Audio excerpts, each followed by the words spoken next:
இன்னைக்கு ஐநார் துறை சீரியல் ப்ரமோல சேரனுக்கு எதுங்க தேவையில்லாத வேலை. அவர் அஃபிஷியலாக போனாரா ராகவ பாத்திர அதை மட்டும் தானே பேசணும். எதுக்கூட நிலா சோழனோட பர்சனல் விஷயத்தெல்லாம் சொல்லணும்.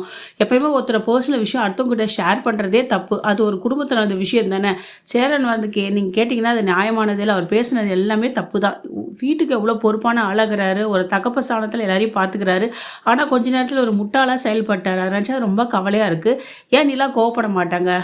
அவன் ராகவ் வேறு இஷ்டத்துக்கும் பேசுகிறான். உனக்கு கல்யாணம் ட்ராமா கல்யாணம் தானே, இப்போ மட்டும் என்ன அதெல்லாம் என்ன, நான் உன்னை ஏற்றுக்கிறேன், ரெண்டாவது ஒன்றா கல்யாணம் பண்ணிக்கலாம், சீக்கிரம் டிவோர்ஸ் வாங்கிடு சோழங்கிட்ட வந்து, பிடிக்காத கல்யாணம் தானே, நான் உன்னை கல்யாணம் பண்ணிக்கிறேன், நீ வெளியே வந்துடு ஃப்ளாட்டில் தங்க, அப்படி இப்படின்னு பேசுகிறானே, அது தப்பு தானே. நிலா கோவம் வந்து செமையாக ரைடு விடுறாங்க நம்ம சேரனுக்கு.